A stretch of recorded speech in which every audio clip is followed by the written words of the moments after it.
This has been a long time coming.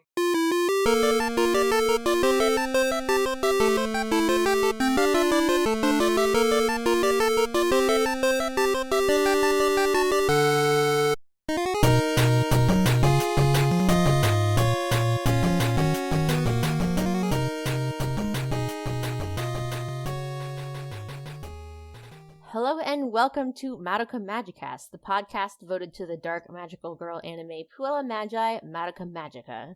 I am your host, Amanda, and I am joined by my co-hosts, Yasha and Vanna. Hello, ladies. Hi!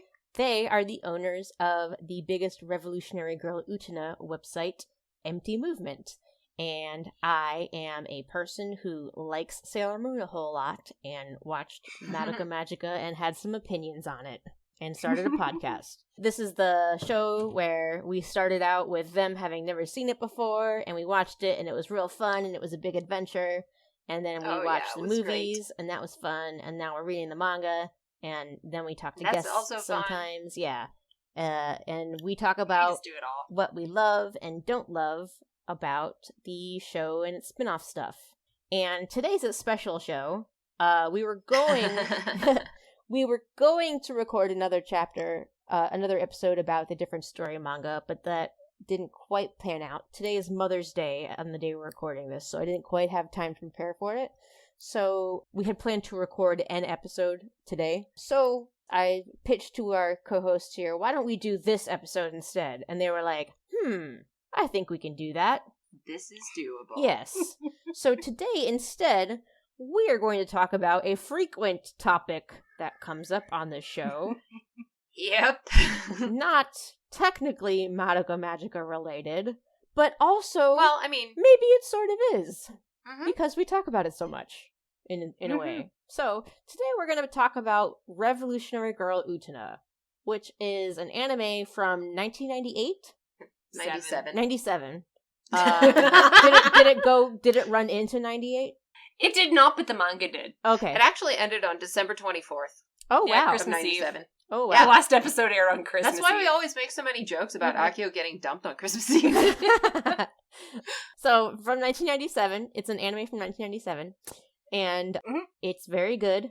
All three of us are big fans of it. Obviously, Yasha and Vanna are enormous fans of it because they own the biggest website in the world devoted to it. And we have for 17? 20, 17, yeah. 20 It's years? a very long 20 time. at this point? Yeah. Yeah. And I remember visiting the Empty Movements website when I was in middle school. I remember visiting the website as a child. So, yeah, I knew you guys before I knew you guys. So we're going to talk about it today because we reference it constantly, and we talk about it constantly, and it occurred to me a little while ago that there's actually a considerable amount of people who listen to the show who have not seen it. And, maybe we should talk about it. So this is going to be super spoilers filled? Yes, and for the people Super who have spoilers seen filled. it, we're also going to talk about maybe some of the things that we think are similar, or maybe even some influences. I don't know. We're going to get into all that. We're just kind of seeing where it goes today. Well, I mean, personally, Yeah. I kind of think of Utena and Evangelion as, almost the mother and father of Madoka. Oh, for sure. They had sex and out Yeah. it became. And the fact that we're making this episode means we're definitely having an Evangelion episode. Now we. Oh, yeah, now That's gonna happen. Yeah. We'll trudge through that sewer later. Oh my god. But I would agree with you. I can definitely go off. Yeah. Madoka is so influenced by both of them, and there's definitely, you can see even visual references in the show. And Oh yeah, definitely. It's I guess stories are kind of they're all three of them are coming of age stories. Yeah. And they're kind of all, we were talking about this a little bit earlier, but they kind of all three of them have darkness baked right into the major plot of the show. Yeah. They address some pretty heavy things, all three of them. So when you say darkness, what do you Yes. mean by that? Let's just clarify what you mean by darkness. When you say darkness, Oh, in terms of Utena? Well, all of them. All three of them. What do you mean by darkness? The opening premise, because each starts with an opening premise that may seem a little hairy if you really think about it, but if you accept at just kind of face, value as a genre convention, because they all summon the conventions of the genre they fall into very explicitly very early. Right. But when they go to explain how those conventions actually work, the in-story reason ends up being extremely dark. Well, like almost the inhumanity of people to themselves. Yeah, like it turns out that you've been, in the case of Madoka, it turns out that you're literally just there to turn into a witch later. In Utena, it's, a different thing. In Evangelion, it turns out to be that your mother was killed and put in this robot. Get the fuck in, Well, Shinji. and I mean the whole thing about, child soldiers and kind of exploring, we're getting into Evangelion territory, but like as far as Evangelion's Evangelion like, goes, hey, Gundam, Gundam's like about teenagers fighting wars, right? Y'all realize that, right? Like that's like what Evangelion's about. Yeah. It's like, do you guys know how messed this? up these teenagers would be if this was an actual situation? Yeah. Exactly. Exactly. I guess in that sense, all three of these stories expose their child characters to the actual implicit consequences of the worldview that isn't necessarily always addressed in magical girl stories, because they're supposed to be magical girl stories or shoujo in like mech anime or mech anime like or the actual kind of reality of what that would look like. Because I mean, like, especially like, well, I know like with mech anime a lot of the time, even in Gundam, it's still war is bad. Like that is still the foundational argument in most Gundam, right? Is war is bad, but it's still like child soldiers, however cool and badass. I mean, you get to pilot a big robot. How is that bad? It's cool. Yeah, exactly. But all of these characters get subjected to the consequences of their worldview, and all in different ways, but really gruesome as a rule. Yeah, because these things that are being portrayed as so cool, and in the case of Utena, it's like romance, pretty much. The duels, but mostly the romance thing. That's how a lot of that darkness gets built in, exploring the shoujo conventions of romance and seeing how they would work. Kind of in, weirdly enough, for such surreal series, in a more realistic way. You can put a lot of realism in very unrealistic circumstances. Yeah. And get away with you it. can. Oh yeah, but Which it just sounds funny to say. You can take an unrealistic premise and just have the audience accept that, okay, that's the unrealistic premise, and then go as hard realist as you want. Like, just... That's pretty much what Utena does. Yeah. However you think the characters would actually realistically react to that situation, you can just go with that. And I love stories like that, because I will accept whatever absurd premise you want me to accept. But if you start making the characters act like big dum-dums, that's when I start checking out of a story. Yeah. Yep. You know what I mean? Well, I mean, in some ways, because our pink bricks are kind of dum-dums. They are dum-dums. Well, let me clarify what I meant by that. Yeah. Dum-dum people do exist, right? I guess what I should mean... I guess I shouldn't say dum-dums. I mean inconsistent, maybe, is a better term for what I mean. Like you're writing a character who's supposed to be smart, and they never do anything smart. Or they turn out not to be very smart. Yeah.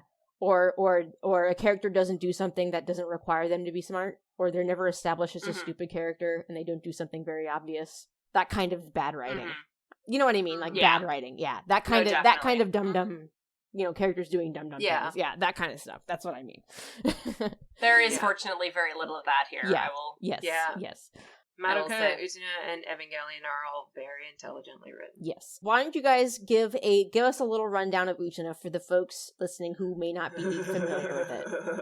Can you give us how do we start? 5 to 10 minute, just a little introduction to the plot Summary of the plot, some of the characters, some of the tone, the imagery. Just give us a feel for what kind of show Utena is. Once upon a time. I can't remember the crying because her parents had died. And a prince came to her. A prince on a white horse came to her and said, "Never lose your strength and nobility. Here's a ring. Keep this shit. Someday I'll find you, or someday you'll find me again." I don't think he says it that way. Whatever. But that's the opening of Utena. When she decides he was so fucking cool, she's going to be a prince too. But was that really such a good idea? So, yes. So Utena is about this girl that goes to this completely insular school because it's that kind of anime. It's the anime convention where you have, like, the really high-end preppy school full of, like, your god-tier student council that just does whatever it wants. Yeah. It's like that structure, like an Onisama-e kind of structure, I guess. Mm-hmm. But Utena is in this school, and she's just kind of minding her own business. And she stumbles into a human trafficking ring. Yeah! She stumbles into a human trafficking ring when, to defend her friend who to be clear, the show doesn't call it that. No, but it is. It is. That's what it is. That's what it is, but the show does not refer to it as such. It does not. I just love calling it out like that because it really, nobody thinks of it that way, but it is. But in defense of her friend, who has been slighted in love, as you do, she decides she's going to beat up this guy that was a complete prick to her best friend.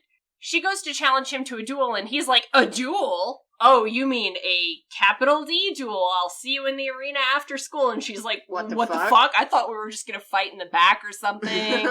Fists out. She gets suckered into this. And by the end of the episode, a sword has come out of a chest. There's been a grandiose duel. In an arena that is up an endless staircase with an upside-down castle hanging over it. Yeah. And she has been suckered into this human trafficking ring that is a function of the student council where they get into fights over possession of a woman. Yes. Called the Rose Bride. Girl. I mean, she's a student. Sort of. Whatever. Did we mention that she wears the boys' uniform but makes no attempt to... Utena wears the boys' uniform because she wants to be a prince. Yes. She's going to be an OG when she grows up. She has long pink hair, and she wears spandex shorts instead of pants. Yes. So she's wearing the boys' uniform, but she's not, like, cross-dressing. Like, she's not trying to look like... She's trying to pass as a boy. Actually, she's very clear about that. Yeah. She's, like... It's nice and snug cut. It's cute. Yeah. Well, even in the show, she's all like, well, I don't want smelly boy sweat on me, kind of thing. Like, I'm a girl, but I'm going to be a cool prince. Girl. But I'm wearing, I'll wear the boys' uniform if I want to, bitch. Leave me alone. Yeah. Literally. Yeah. Literally that. Yeah. So she gets into this fight and she wins it, and ends up in this whole system of duels where they're all fighting over this girl who represents the power to quote-unquote revolutionize the world. And each student council member has their own idea of what that means and their own reason to try to possess her and therefore access to the castle. Possess her, meaning Anthe, who we have to talk about a little bit. Yes, this girl's name is Anthe. Is visually different from every other student because her skin is dark. She is submissive. She is happy being the Rose Bride, she says. She is happy being traded around by these duels, she says. And she is, should I say it? This is spoilers territory. She is one of the most deceptive and terrifying characters in the entire series. I love her. She is one of the most fascinating anime characters in any anime ever written. Agreed. Yeah. Actually, did you know, Amanda, that when Utena was originally conceived, Utena and Anthe were the same person? What? I can't even imagine the show. I know, right? It's not even the same show, them being the same person. No. They were supposed to be separate, and Ikuhara realized he couldn't really reconcile these two aspects of a person in one character, so they decided to split them into two. Oh, thank God. So that kind of gives you thank God. Idea of what the relationship between Utena and Anthe becomes. Yeah. They're very complementary to each other.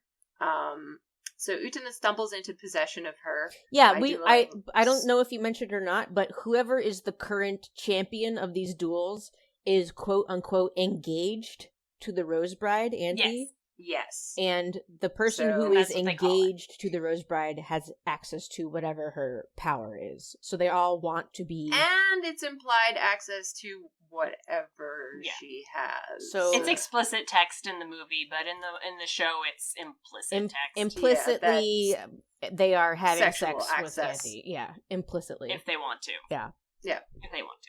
And then, over the course of, multiple arcs and stuff, you get to meet each of the student council members, especially, and what their little, what trials their and tribulations are, and what they want Anthe for. Revolutionizing the world. They are all color-coded. They're all color-coded, because this is an anime. And actually, I love the color coding. It's great. I mean, the color coding is consistent. Mm-hmm. There's Toga, the student council president, who's... my favorite. Red. Yes. So he's the passionate one that's been burnt out into intense cynicism, like Kyoko. Mm-hmm. There's green, which there isn't really an analog for in Madoka. Really. We don't really have a green in Madoka. Sanji's green with envy. Yeah. Green with envy. He wants to be Toga.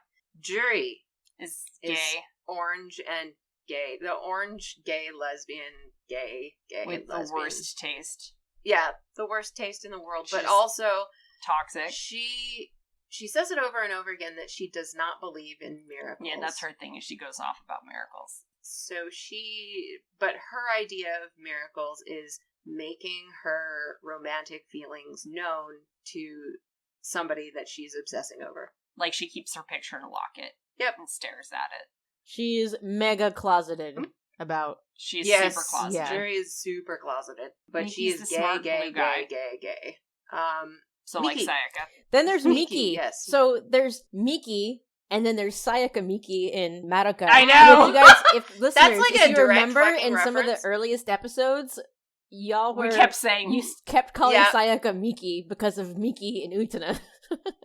Yep. Yeah. We were really struggling with that. Well, and actually there is and a those major two have quite parallel. a lot. Yeah, they're actually pretty similar. In that they have they have their moral code kind of thing that's very stiff and upright. A very rigid moral code. Yes. So Miki wants to possess Anthy because he is searching for his shining thing, which to him is his relationship with his sister. Was. Right. Used to be. Not so much anymore, which is why he's searching for it. Yeah. But he calls it his shining thing. And he attributes a judgment of purity and things like that to it that are quite toxic and gross and things like that. Yeah. Judgment of purity just reminds me of Sayaka, too. Yeah. Like that's why there's quite a bit of overlap there. But over the course of the story... Oh, wait. We forgot. The Queen. Yeah. The Queen. Okay, are we going to wait for it? Okay, we'll introduce the Queen later. Okay. you know, people kind of... Well, I guess I'll get to this when we introduce her. Go ahead. Let's just introduce her. So, All right. Toga has a sister. A little sister named Nanami. Who's the Queen. Is absolutely the Queen, but it seems like whenever anybody first watches the show, they hate her. She's the evil queen of the school trope. She does the she does the laugh. She pranks other students. She's a right bitch. All of the comic relief tends to fall on her literally because animals fall on her. She becomes a cow at one point. Turns into a cow. She lays an egg. A lot of the absurd kind of humor in the show revolves around her. And like I said, when people first watch the show, they tend to hate her. Yeah. And then they rewatch the show and they fall in love. Then she's the queen. Yeah. But the student council are all fighting over this kind of vague idea of revolutionizing the world. And kind of alongside that you have... It's a long show. It's like 39 episodes and it has multiple arcs. But over the course of the show, the real focus is on a developing relationship between Utena and Anthy. Because Utena at first is very preoccupied with protecting Anthy because that's the rule that gets set up very quickly. Anthy is the Rose Bride and needs to be protected from the student council who want to use her for sex, drugs, and I would just interject that Utena's very preoccupied with being like, Anthy, you don't really want to be the Rose Bride, right? This isn't really what you want to do, right?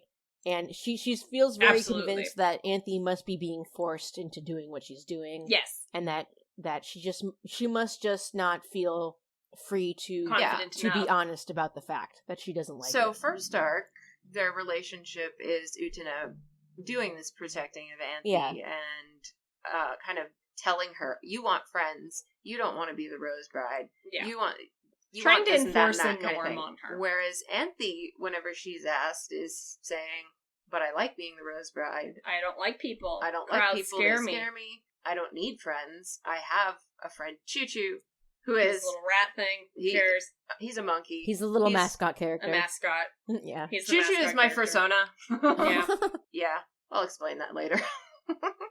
It's very it's like a hot and cold relationship, and then it's like made worse when Anthy's brother shows up, who isn't in the first arc, because the moment you see him, you know he's the villain. The villain, because he just looks like it. Yep. He's even wearing villain shoes. Yep. And as you find out more about Anthy and her relationship to everyone around her, you find out that she's been having sex with her brother for time immemorial, and her brother turns out to be this ends of the world figure that's been telling them to duel and all this crap, and you're told pretty soon that that's all hogwash and it's just some bullshit. Yeah. Yeah. I don't think you guys gotta go any further than that. Like, I don't want you to spoil the ending for anybody who wants to, like, watch the show. That is fair. But ultimately, like, without spoilers, it's a story about how these two girls learn to communicate with each other. Even though they are surrounded by structures that impose roles on them, and part of their challenge is breaking out of those roles, especially Anthe, who has been the victim of abuse for God knows how long. Possibly millennia. Just saying. Depending on your theory of what the hell is going on in Utena from a lore perspective. Yeah. Yeah. So it's like that. It's like that sort of thing. But I mean, that's the plot. In the meantime, there's a lot of symbolic, theatrical, classic rock music and the symbols and the interpretability of the plot and things like that. And I think, if anything, that's probably what makes Utena easy to recommend to a Madoka fan, is that they're both very, like, they deal with coming of age, they deal with largely female-centered stories, and they're both highly interpretive. Like, you can plug just about any reading into it and have a good time. They invite you to think about it. They invite you to kind of create your own interpretations of people's behavior and motives, and the canon is deliberately obscured as well. Yes. Yeah. Both, I find. Yeah. Yes. Like, Ikuhara and Gen Urobuchi don't like to talk about what they meant. No, they don't. Much. Well, actually, I think I might disagree with you on that. Mm-hmm. Because I was about to make a comparison here. Mm-hmm. Because there are certain things that I think Utena has a lot more in common with Evangelion than I would say it has with Madoka Magica. Madoka? Yeah. Well, let me say this. Rebellion is more similar to Evangelion and Utena because it's got more of that pliable, up to interpretation kind of character to it, you know? Which we've been over a million times. I am less of a fan of. So if you are someone who kind of hates when shows are like that, if you kind of look at anime like that and you kind of like, this is all just a bunch of junk, they have no idea what they're talking about, this is just a bunch of, might not be free. This is just a bunch of, I mean, some people are like that. This is just a bunch of, totally. This is just Lost all over again. They didn't know what they were writing. This is just a bunch of, this is just a bunch of interpretive crap that's just open to interpretation. I don't care because there's no substance to this. You know, some people feel that way. I feel that way about maybe 50% of the episodes in Evangelion. That's how I feel about it. So I'm like, he didn't know what the fuck he was writing. But like that's honestly how I feel about a good chunk of Evangelion. You're valid. You're valid. I get you. Yeah. If that's how you feel about those kind of anime, you probably will have more trouble with Utena because a lot of it is like that. It's very up its ass. Yeah. But as someone who does struggle with anime and media in general that's like that, there is and I've mentioned this before, I think, but there is something about Utena that still works for me. And I have put a lot of thought into what that is, because I tend to not, like I've said, I tend to not like shows like that. So I have thought about why is it that Utena still tends to work for me, even though I generally can't stand stories like that. And I think it is what you guys were just saying. The show is ultimately about Utena and Anthe and how they learn to communicate and get out of this terrible system that they're in. And even if you don't know what's going on around them, even if some of the symbolism goes over your head, even if you don't quite grasp what some of the backstories of the side characters are, or what some of the implications of some of the more obtuse scenes are, the through line of the series is what's going on with Utena and Anthe, and it's really easy to follow that. Yeah, absolutely. So they develop that really well. It's the core of the entire story is their relationship to each other, and that's addressed in every single episode. In some way. Every single episode even if it's focused on another character, because a lot of the episodes are about explicitly the character that's dueling that week. Exactly. Or whatever. And that even gets into, like, in the middle arc, it's side characters and, like, background characters that are dueling. And even though it's kind of spreading its plot all over the place, it's always addressing how Utena and Anthe feel about each other. Mm-hmm. So that's a really solid core to hang on to, even if you don't like the rest of it. Yep. And I mean, it's similar to Madoka in that sense, whereas, like, Madoka and Homura are the through line in this series as well, and the other characters tend to just speak to the relationship that's developing between them and their dynamic as well. So, in that sense, I guess there's, like, a similarity. There is some character parallels. Mm-hmm. That we've kind of already mentioned a few of them. Yes. One of them is Akio and Kyubey, of course, which we've touched on a lot. So Akio is Anthe's brother and the villain, so we've referenced him plenty of times. Yep. Akio is Vanna's favorite character. Yep. Which is where the I want to have sex with Kyubey jokes come from. Yeah, he's a terrible, horrible person, but he's also fascinating and a really well-written villain. One thing I want to say directly about Akio, but it addresses every character in the series. Almost every single one of the major characters in the series has been abused in some way, and that can extend to Akio, depending on your interpretation. Right. You don't want to be pouring that hot shit right now. What do you mean? I'm just saying, like that's the kind of thing that abuse is a heavy enough feature in Utena that it applies to the villain as well. Yep. Whether you forgive him for that or not. Well, you shouldn't. You shouldn't. He's garbage. Not so much for Kyubey. But Kyubey, however, is Akio without guile. Kyubey is Akio, but not good at his job. There's sufficient jokes that there's like a comic kit where there's like literally somebody drew Kyubey on the Akio car. And like I have fan art. Somebody drew me of Akio in a Kyubey onesie. Yes. On the couch. Yes. Maybe we should looking retweet that again when this episode comes out. Kyubey on the Akio car, that should be like, when we eventually get through the pins, that should be the next Patreon gift. Yeah. There you go. Yeah. But I guess they're similar actors in the sense that both of them are presenting like a contract situation to a bunch of like 14-year-olds. Like, do this and you'll get this. Akio is not actually giving them anything. He's just like an IOU for a miracle or something. Yeah, pretty much. He's like, here, do a bunch of dumb shit and maybe you'll win. That's funny. That's literally what it is. I mean, that's why the comparison gets made, is that they both kind of commit a bunch of kids with this like contract and offer something in exchange. Offer a miracle in exchange. And Kyubey, I mean, to his credit, actually delivers. Akio does not.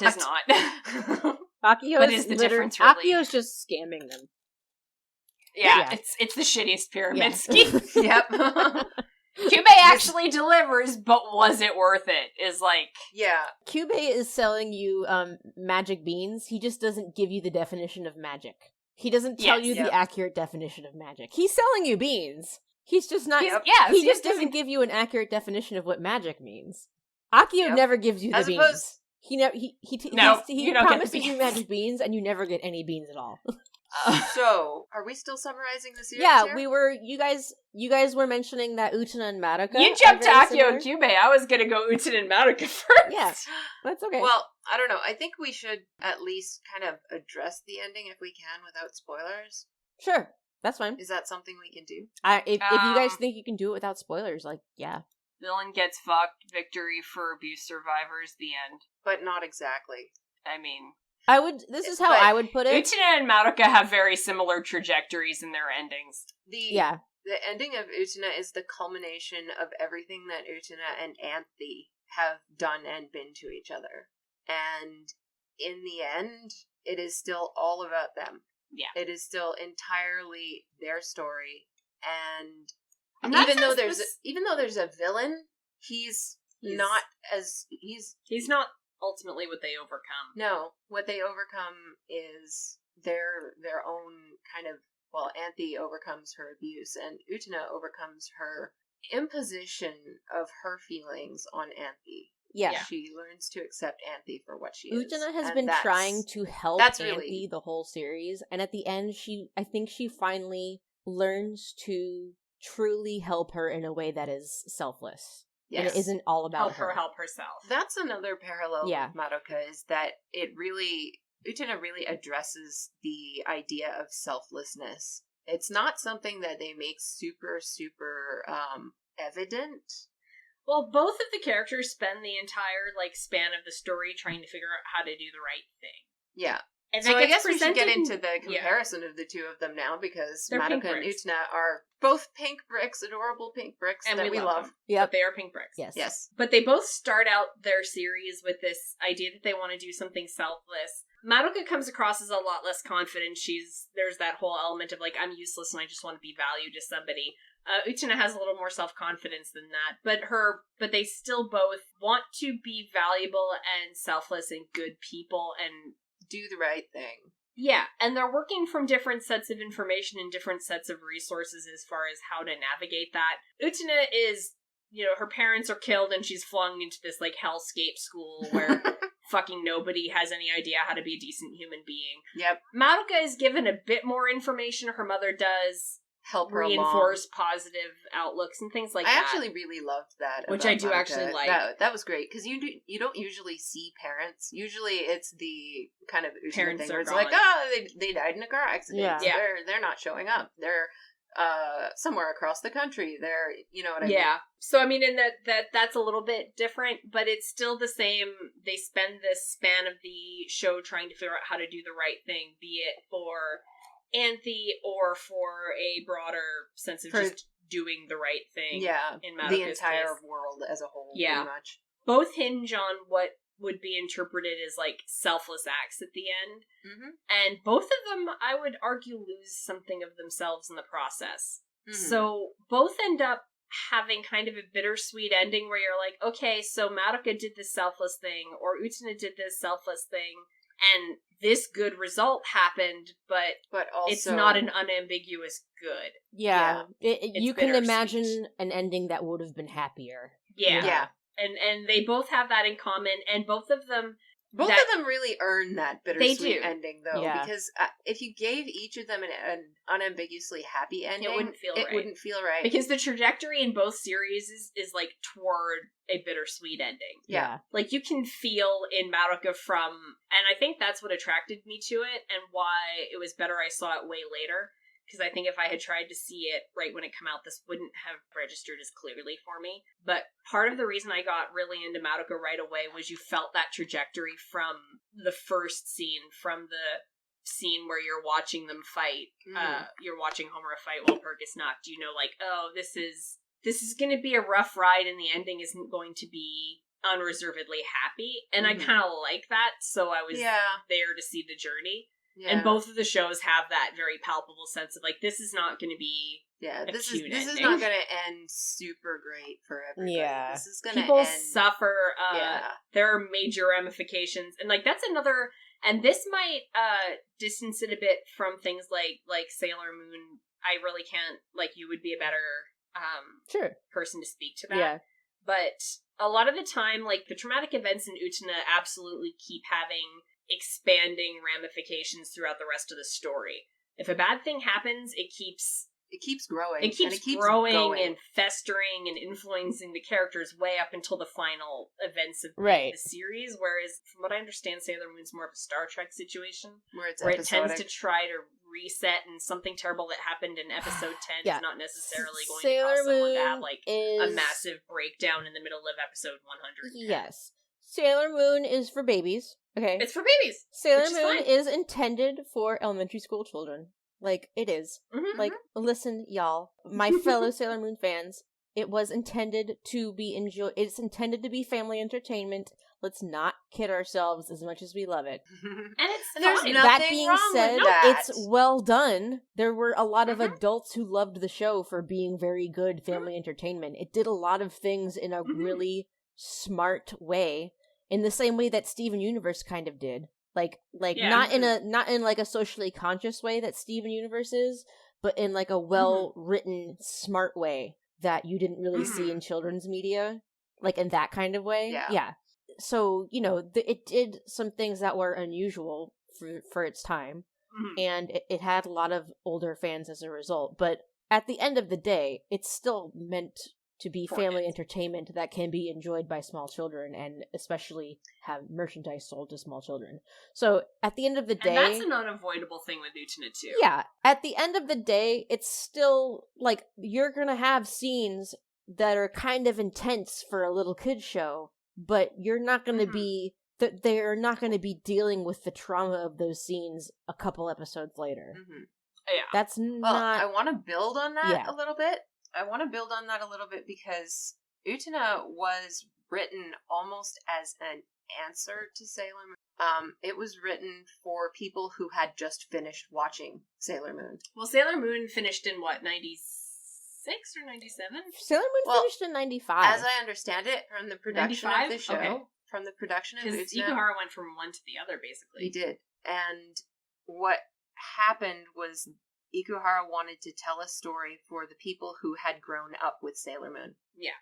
That's something that I've read in the production notes, is that he wanted to have Utena be aimed at the people who grew up with Sailor Moon and expose them to something that was similar, but a little older. A little more realistic. Right. Yeah. A lot more realistic.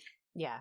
So, and also he wanted to air out his grievances with, like, Mamoru and shit, because apparently that really bothered him, and he was just itching to destroy that motherfucker. He wasn't a fan of Mamoru. So Bakio exists, I guess.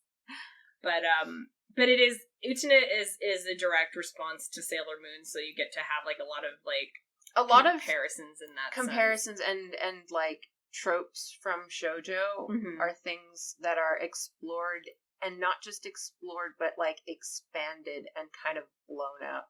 What if magical girls but bad? Well, then Madoka shows up and, like, that's what, like, you guys are experts on Utena, so I'm not saying that you're wrong, but that does confuse me a little bit, because I wouldn't, like, there's a huge debate about whether Utena is a magical girl show. Like, it's not really a Sailor Moon kind of show. I wouldn't say it is. It's not. No, but it's like, it's really not. There's no monsters to fight. There's no transformations. No. Like, I really consider it more of a deconstruction of shoujo high school dramas and not magical girls. I think what we're saying is it's a response to Sailor Moon, because Ikuhara went straight from one to the other and brought a lot of grievances from Sailor Moon. That I can totally. That it's, yes. I can totally. I'm also saying it's a response to Sailor Moon, because that's literally in the production notes. Yeah, like, he does say that, but and earlier on it was conceived as much more, like, similar. There's it was going of, to like, be a monster of the week kind of thing. It was first intended to be like that, and Utena kind of has a similar structure. It does have the monster of the week structure, except that the monsters are all characters that you have to like deal with and get to know. Can I interject really quick? Because I as someone who knows about Sailor Moon, I am a little bit familiar. Because I don't know if we've mentioned this, but Utena was made by Kunihiko Ikuhara, who was an animation director in the first season of Sailor Moon, and then the series director for the second, third, and fourth seasons. Yeah. And he did that movie. The only Sailor Moon movie that I've watched, which I actually really love. Yeah, he also directed the first Sailor Moon movie. The name of it is escaping me, but it's the R movie. Sailor Moon R, wasn't it? Yeah. I know, but it's got, like, a name. Whatever. It's the first one. It's the good one. Yeah. The good one. I mean, I like the other two also, but the first one's definitely the best one. He, according to the common knowledge, I'm sure this is from interviews, so I'm pretty sure this is accurate. He wanted to kill off Mamoru desperately. Yep. In the Sailor Moon R anime. And Naoko Takeuchi, the creator of Sailor Moon, whose opinion he did not ever care about and wanted to ignore constantly. Because it's Ikuhara and he doesn't give a fuck about anything. No, would not let him, because it's the second most important character in the show, and it's her show, and that's what she wanted to do with the show. And she literally invented Mamoru she created Mamoru to be a positive boyfriend. He was created in response to what she felt were jerk boyfriends in shoujo manga, and she intentionally made a boyfriend that she thought was going to be a good boyfriend for girls to see in a manga. So it was important for her for Mamoru to be in the story. Like, he was a major character in the story. And here's Ikuhara constantly wanting to kill off Mamoru in her story. It's like, I hate this good cinnamon roll shit. and making him purposefully annoying and lame. And like what are you doing? Well, from what I understand, he did succeed we were talking about some of this on Twitter yesterday. So I just wanted to point that out. So like that is part of like some of what he was bringing with him when he did the Utena. Yeah, like he never got to really do what I think he wanted to do with the romance subplots in Sailor Moon, because that was always getting shut down. Yeah. And allegedly, this is me maybe mixing up my lore, I'm not as up on the Mooney lore. Allegedly, the general premise for Revolutionary Girl Utena was based on what he had wanted to do with a Supers movie, I think? Yeah, Super S. It's, where he wanted the movie to be about Sailor Neptune having been, like, kidnapped somewhere and taken away by something called Ends of the World, and Sailor Uranus was going to go rescue her, etc., and it got poo-pooed largely because it was not making Usagi the central character, and also lesbians and reasons, and blah, blah, blah, and for various reasons it fell through and it never happened, but a lot of the things in Revolutionary Girl Utena had been originally conceived for Sailor Moon, like the entity Ends of the World was supposed to be in Sailor Moon, but, you know, as who knows what, I don't know. But originally the story was supposed to, he wanted to do one about the Outers. They no-no'd him for various reasons, and he was like, fuck all y'all, and went off, and eventually it shaped and massaged its way into Utena. Yeah, so Utena and Anthe are kind of like spiritual successors to those characters and things like that, which, you know, I'm used to seeing. Because generally, if you like Utena, you probably also like Sailor Moon, and if you do, there are certain characters you almost definitely deeply stan. Yes. And they are among them. But, in that sense, it's sort of like an answer to that. I think Utena and Madoka have in common a cynicism about that selflessness as well, even though they both end up actually being played pretty straight. Like, it's still like Madoka and Utena are still framed unambiguously as good people who make a good decision and do a good thing. I mean, in the end. But there's a bittersweetness about it in both cases, although I feel like it's a little... I would just call that realism. Yeah, honestly, don't forget that people have to live on with their lives after you sacrifice yourself. Yeah. It costs. Yeah. It costs in both ways. It talks about the cost of doing the right thing. And it also talks about the mistakes that, Utena talks about the mistakes that you make along the way of doing the right thing.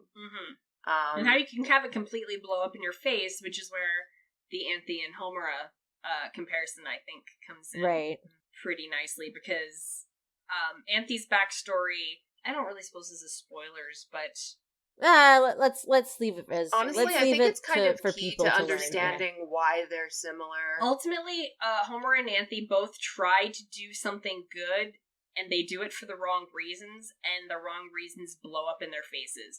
Like, Homura, like, when you find out her backstory, she's been cycling through these events over and over and over, trying to save Madoka, never having established that was the right thing to do.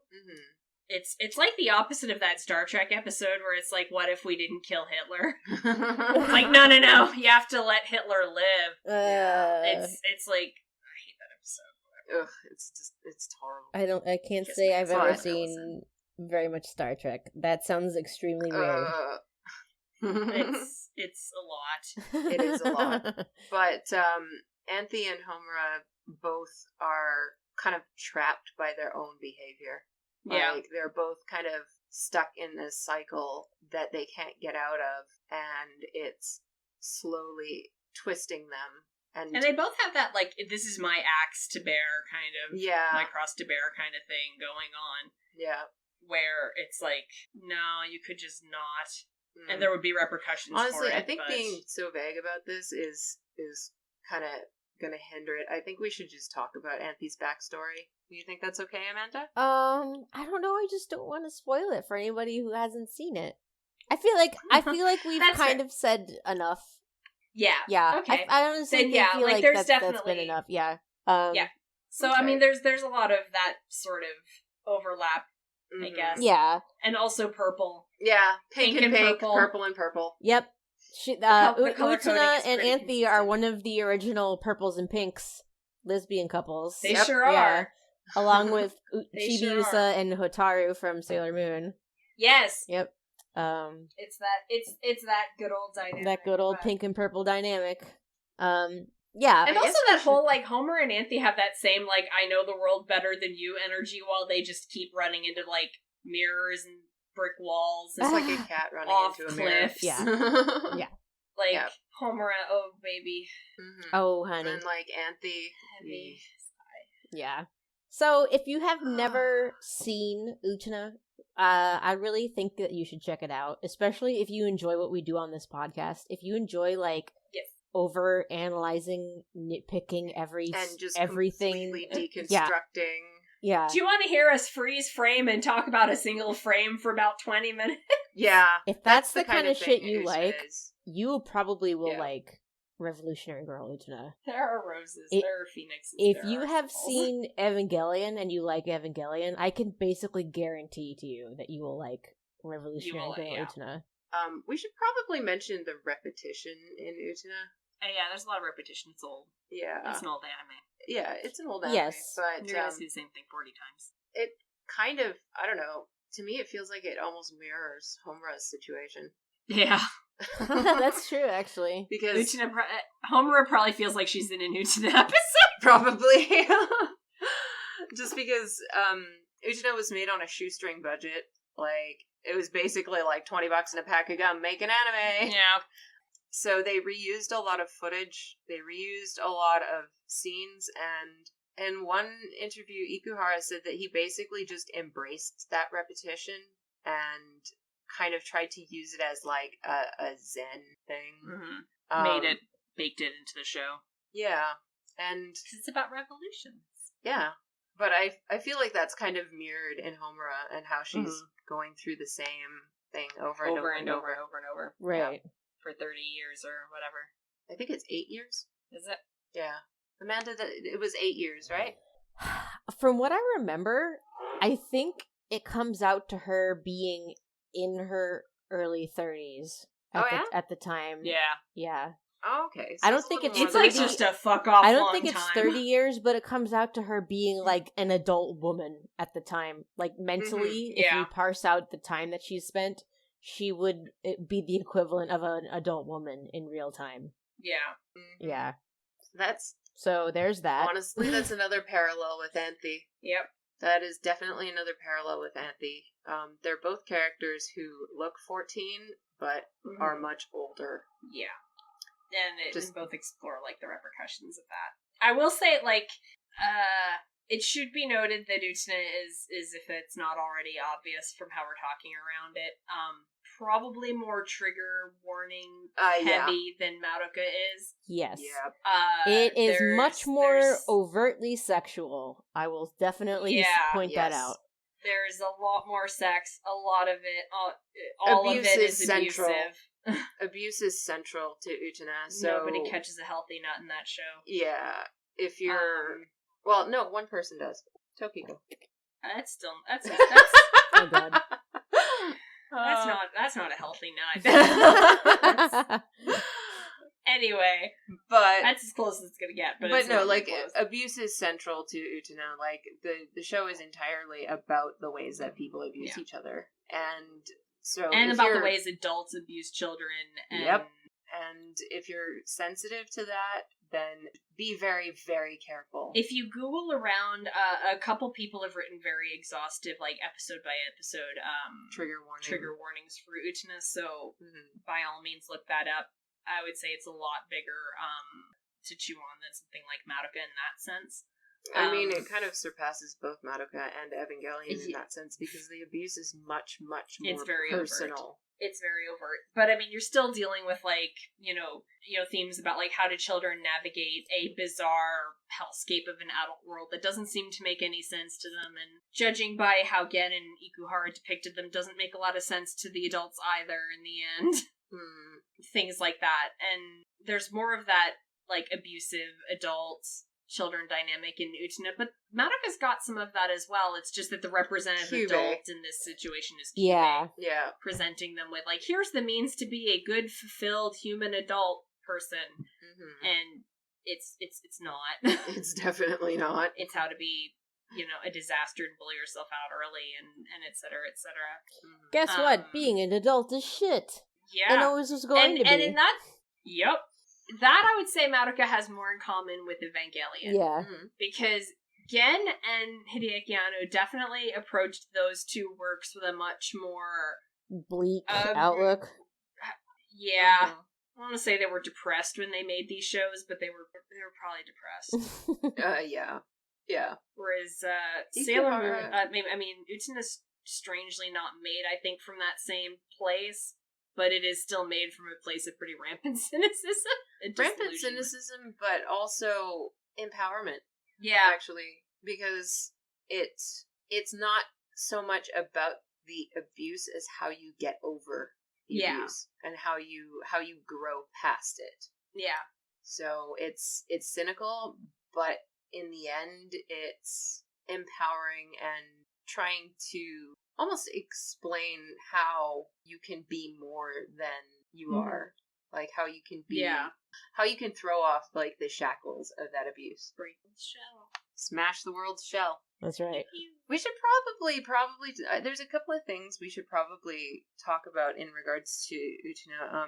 We've mostly been talking about the series. We should talk about the manga and the movie and that kind of thing. Because those are... briefly, Yeah. And we should probably also talk a little more about B-Papas as a whole. Sure.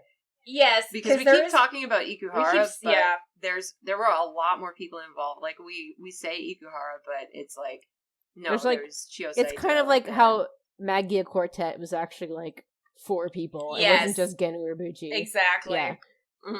And I mean, in that sense, maybe that's why these two shows come out so well, is because they were really made by a group, and even though there's clearly in both cases an auteur involved, because Utena is very much Ikuhara's baby, and when people talk about Madoka, they very rarely say Magia Quartet, they say Gen Urobuchi. Yeah. So there's the whole auteur thing, but both shows got produced with a group in mind as far as the writers and designers and things like that, and ended up, I think, a lot stronger for it. Yeah. B-Papas was the group that made Utena. It was founded by Ikuhara, but it included Chiyosaito, who is a mangaka, Shinya Hasegawa for character designs and animation, Yoji Enokido for script writing, and he brought quite a lot to it. Yes, he did. And the producer, Yuichiro Oguro. And so it's not just Ikuhara. It was definitely a group effort, and you can see the influences of each member. Oh, yeah. Enokido came, I think, from Evangelion right after. He also brought, I can't remember the name, he also brought a few of the Sailor Moon people with him. Yes. As far as, like, animation directors and stuff like that. So there was some overlap there. I've actually heard that Ikuhara is, like, really great to work with. Yeah, people follow him. An animation director kind of thing. Well, he's an asshole, but he's, like... But he, like, boosts people up. Yeah. Like, he tries to, like, give people, like... People go to the school of Ikuhara, and then when they leave, they make Review Starlight. Yeah. Review Starlight was made by somebody who worked with Ikuhara. Yeah. I feel like I can sense Enokido's absence in Ikuhara's other works. Yes. I can! Yes. I can really sense it. Yeah. Big time. He needs a good script writer to work with him. Yeah. And I think Enokido brought a lot of the, like, darker human pathos. Yeah, a lot of the darker elements of Utena were directly by Yoji Enokido. I think Enokido might have been the one there being like, hey, just to make sure that the audience can follow this, why don't we throw in a line, like, reminding them of that thing that happened a couple episodes ago? Yep. and Ikuhara would be like, yeah, okay, yeah, that's fine. That's the kind of stuff that didn't happen in Sarazanmai. Yeah. Nobody was there really to tell Ikuhara to like, hey, don't forget to throw in a line to help the audience follow what's going on, okay? I'm a writer. Yeah. This is what I do. Just don't forget to include a couple lines to help the audience like follow it, okay? Yeah. Yeah, absolutely. He needs somebody there and, to do that for him. A lot of the relationships between the major characters in Utena were written by Enokido. Right. Like he was pivotal to the Akio relationship. Gen probably did more of the like actual like storytelling in Madoka than Ikuhara did in Utena. Yeah. And yet, like, there's still Ikuhara bingo, and there's still Gen Urobuchi bingo, probably. Yeah. I'm sure there is. Yes. Somebody's made a bingo card out of, like, sad magical girls and I angst. know that there's a Gen Urobuchi bingo. I've seen it, so I can promise you that exists. So we should probably talk about the different versions, because I kind of see it as parallel to how Madoka's different versions turned out. Like, because, well, I don't... With Madoka, from what I understand, the anime got made, a different story came quite a bit after. So there wasn't, like, a concurrent manga done. With Utena, there was a concurrent manga done. The manga started before and ended after the anime, but they were produced, for all intents and purposes, together. So there's a manga. It's done by Chiyo Saito, who's considered, like, a huge shoujo romance trope kind of author. She literally does, like, romantic stuff that the show then takes a steaming shit on. Right. So in that sense, the show is almost a response to the manga, which plays a lot of these tropes straight. Like, with Akio and Utena, it's played hard swallow. The face you're making right now. Yeah. It's played fairly straight as romantic. Juri isn't a lesbian in the manga, and instead she's that in love was with not Toga. Chiyo Saito's decision. For what it's worth, that was something Chiyo Saito was not allowed to do. Aww, too bad. She went through like 5 editors. Yeah. When she did the show with like, the manga. Literally fought through 5 editors to try and get some kind of like resemblance to the show in it. And Juri ended up in the manga being obsessed with Toga instead of the girl she's obsessed with in the anime. I've been doing this on my read through of the manga, and I did ask, and a couple people did respond. Juri in the manga is introduced and shown multiple times wreathed in fucking white lilies. Yep. And it's always when she's going off about how super duper duper straight she is. Yep. And that's like amazing. Thank you, Chiyo Saito. Is that Chiyo Saito being like, here's the gay symbolism with this not gay character that I know is gay, but can't be gay because they'll fire me. Yeah. Because that's literally what happened. So there's stuff like that, but the manga does play a lot of these tropes as fairly straight, and then the show kind of deconstructs them right after. Right. After the run of the show and the manga, they did an animated movie where someone gave Ikuhara a pile of fucking money and said, make the fuck out of your show. Do whatever you want. Wow. And he made the movie, which visually is amazing. And there's a lot of callbacks to it in Madoka. Yeah, there are a ton of callbacks to the Utena movie in the Madoka anime. Absolutely. Yeah. There's like the ascending Homer's stairwell. Homer's house with all of those pictures sliding around is like the same as the blackboards in the classroom sliding around like that. Like there's definite visual callbacks. And it's iconic and it's gorgeous and I hate it. I love the movie. I really, really adore the movie. That was my entry into Utena, actually, was I saw the movie and I adored it. Because it's the kind of broken story that you can fill in yourself if you think about it as much. Like if you really dig your brain right into it. You can... I had the same experience, I think, Amanda had with Rebellion. The movie came out in real time for me. I was already a fan of the show when the movie was announced and stuff, so I saw the trailers come out and I saw the little leaks, and I mean, granted, this was in like the year 2000 where it took 3 hours to download a 30-second clip, and we were all just losing our goddamn minds. We were so excited, and then when it showed up, we were like, what?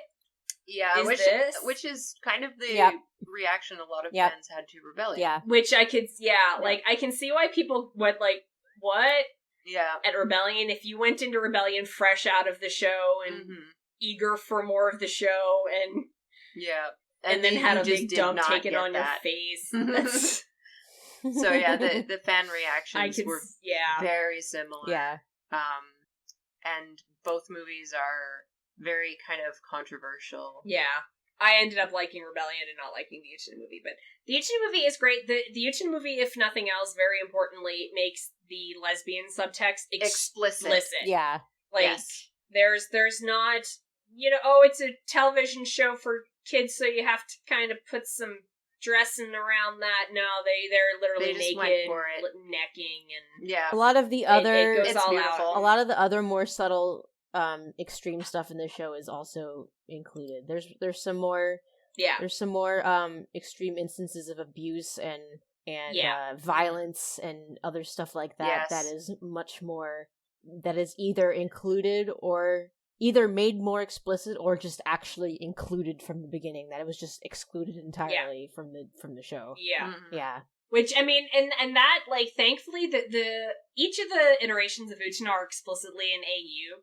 Mm-hmm. Or a different, like, there is absolutely zero attempt made to reconcile the show. Do you remember way back when people were trying so hard to make back the in movie the day, be we like were a trying sequel to make or something? the movie follow from the show, and we were going through, like, hoops trying to make this work, and it just, it does not. It really does not. Absolutely not. Rebellion, unfortunately, does claim to be a continuation, so...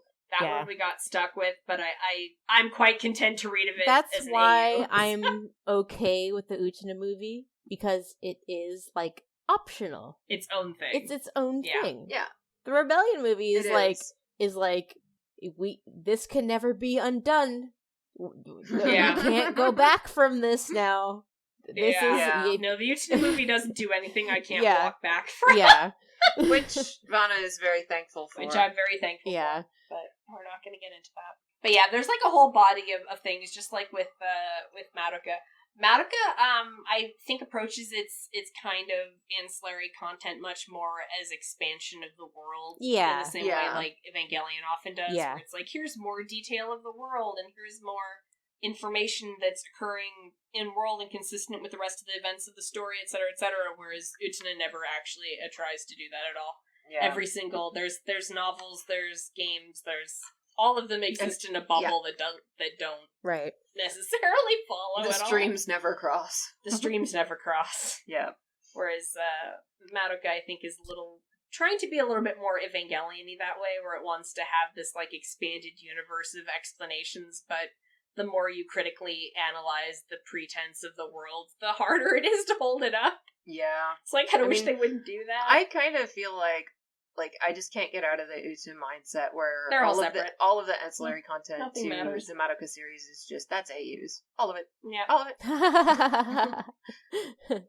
I mean, that's how I prefer to live. Because I don't think Madoka's... It's like Harry Potter, it doesn't stand up. Wait a second. Sorry, Amanda? I said that's how I prefer to think about it. I'm sure. Like, you like Rebellion? Okay, well, I reject that reality, and I substitute my own reality, where Homura is very happy with this new paradigm, where she carries on the memory of Madoka and fights wraiths, and is glad to have had her efforts acknowledged, and things aren't ideal, but she'll keep on fighting. Because that's the ending that I like, and you know what? Actually, that's fine. The movies kind of parallel each other in another way, too. Because with the Utena movie, the main character really kind of isn't Utena. No, it's Anthe. It's Anthe. And in the end, Anthe is the one who has to do the rescuing. In a very trippy, psychedelic way. In the movie, Utena turns into a... Yep. You spoiled it! Yeah. Aw, man. But the plot is kind of driven by Anthe, and Anthe is kind of the main character of it. Same way as Homura is in Rebellion. How she's kind of the main character of it, rather than Madoka. And she's put in kind of a similar situation where she has to choose to rescue Madoka. Although things end up very different there. Yeah, the outcome. Again, Ikuhara is generally, from what I can tell, overall a happier person than Kento. Yeah. Yep, definitely. I don't think that's a stretch, to be honest. I think that's a give me, But I just think it's neat how the movies kind of parallel each other that way, too. Like, there's just a lot there that's so very similar. Yeah, and there's just, like, a visual language that Utena and Madoka share, where if, like, you fit comfortably into one, I feel like... Yeah, well, remember way back in, like, the very first couple of episodes there, where I was like, holy shit, this Inukuri stuff, this is a visual language, it means something. Yeah, like, you just accept it. Yeah, and that's the same kind of thing that's going on with Utena all the time. It's like there's a message here. And you're gonna have to just... decode it. Yeah. Yeah. So... But there's also the visual diarrhea thing. Like... Yeah. Inukuri and Utena both will put things in your fucking eyeballs just to put them in your eyeballs. Yeah. And you can read into them if you want, but you can also be like, it's a car, he flips over it. Yeah. It's a finger pointing at some cats in the window. It's just pointing at the cats. Anyway. It doesn't mean it's just pointing. That's it. He's messing with you. That's it. It's there. There's a lollipop with wings and a mustache. Yeah. It's there to give you something to look at while the characters are talking. That's it. Yeah. if you drive yourself in circles over this, you're gonna have a bad time. Yeah, exactly. Just go with it. But it's still fun. It's still fun, though. It's still fun. I love doing that kind of thing. It's something about anime that I like, and that I get pissed off when it's absent. Because it's such a pulpy medium, and it's so willing to do things that are just like, you just shut up and accept it. Just shut up and roll with it. Yep. And I enjoy media like that. Like, we were talking about The Lobster, and The Lobster's like, just accept that if you don't get into a relationship, you get turned into an animal, and that's it. Yep. And you're like, have you seen that movie? Okay. No, what is that? It's a movie where if you don't get into a relationship, you're turned into an animal. All adults have to be in a relationship. What? Yep. You get to pick the animal, but you will be turned into the animal if you can't stay hooked up with somebody. But it is a completely absurd premise that you're just required to just... Yeah, you just have to accept it. Accept it or get the fuck out. And Utena and Madoka are full of things like that. Like, you're just gonna accept that this witch labyrinth is larger than the space around it. Should we maybe talk about the dissimilarities? The things that are different? Sure, yeah. Well, there's the abuse stuff.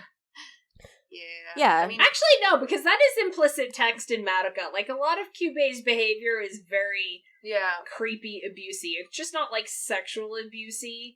But more just, like, using and, like, stepping on your soul gem until it hurts. Yeah. And tentacle ovary thing when you become a magical girl. Like, that imagery is all there. So how, in ways that the two shows are different, I would say that Madoka Magica tends to attract, this is a little bit more outside the show, but I would say that Madoka Magica tends to attract a little bit of a different audience from just due to the way it's marketed. It's marketed much more heavily and with much more budget. Yes.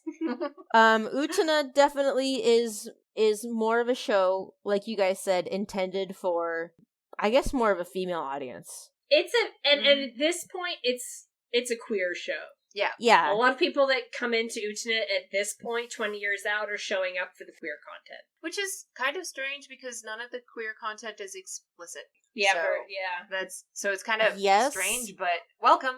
Definitely welcome. Yes, it is. I would say it's not explicit. However, I would say in the year of our Lord 2020, it is widely accepted. Yay. Widely accepted Yay. as being a very queer, very LGBT themed show. It involves a lot of gender politics, a lot of feminism.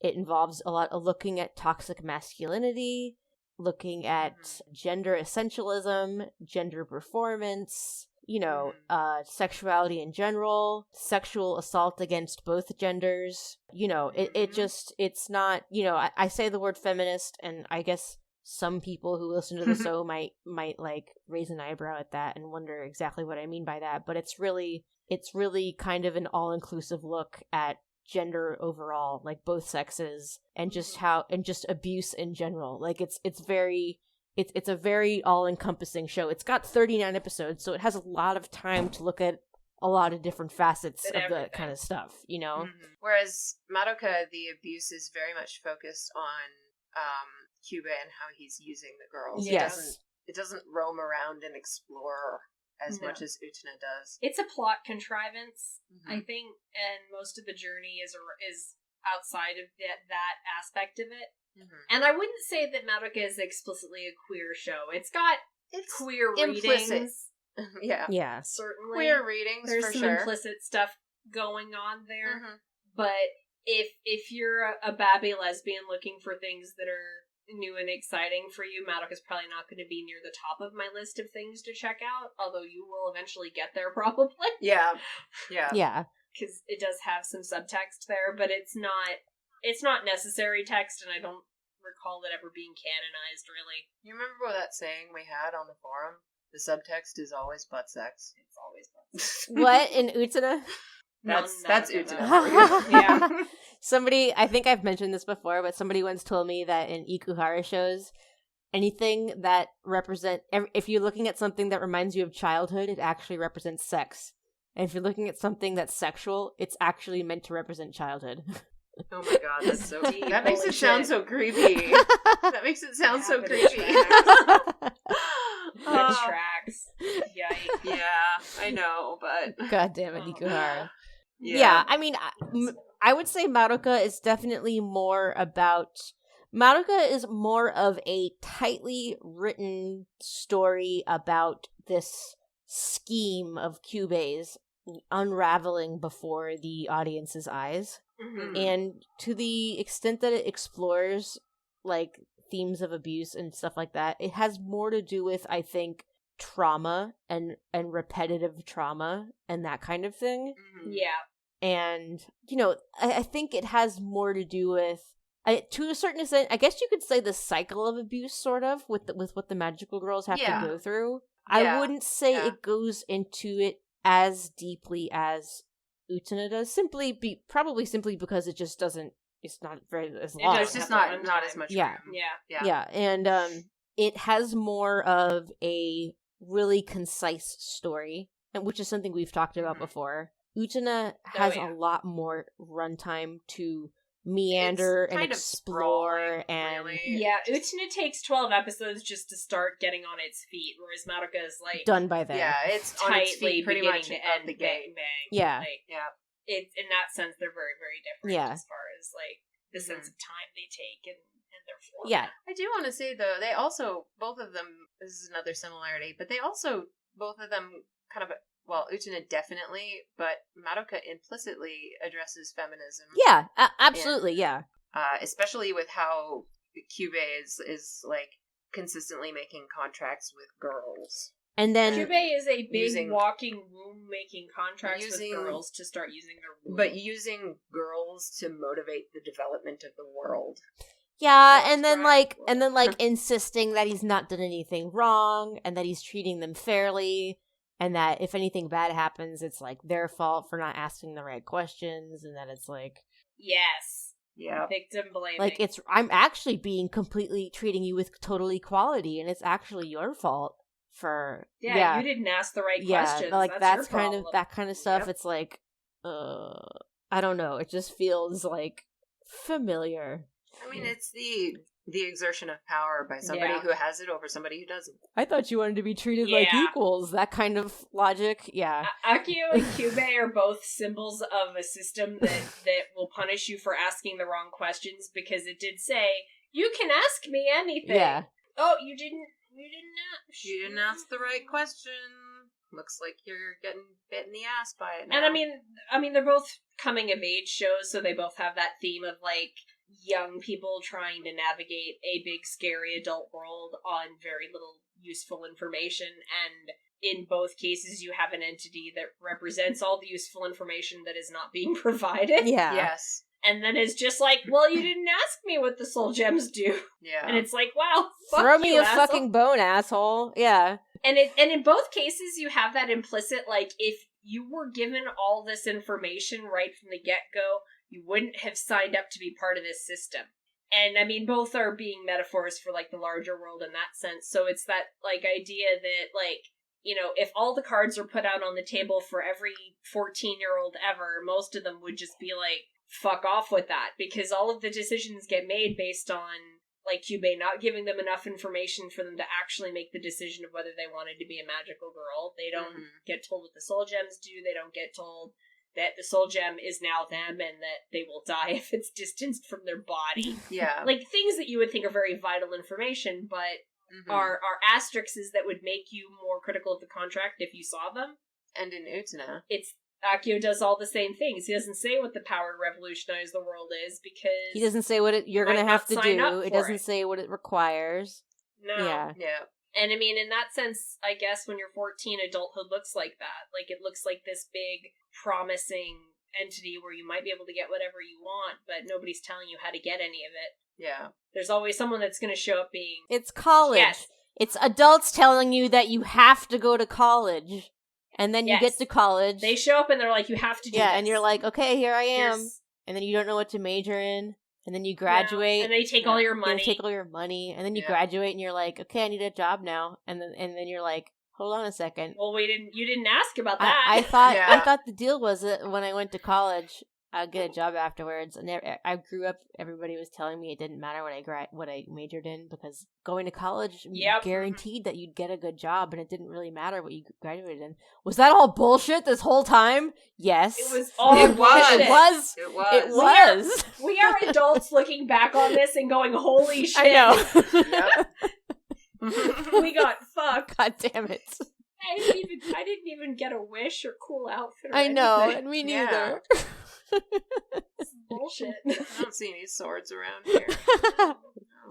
Okay, maybe we should end it on that. Screwed. Yay, adulthood. So, I hope that was kind of cohesive without being too spoilery. There's one more thing I wanted to note. The Ferris wheel joke. There's a scene in Utena after something really awful happens where a character is reflecting on it with a Ferris wheel in the background. So whenever we see Ferris wheels in anime, specifically whenever our wonderful co-hosts here see Ferris wheels in anime, we're like, oh god, the Ferris wheel! It's a reference to that scene. Yeah. It's horrible though. Yeah.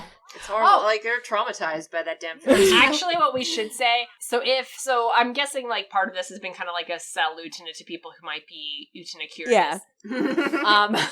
Utena curious. Because they've been listening to the podcast and hear us go off about it all the time. Yeah.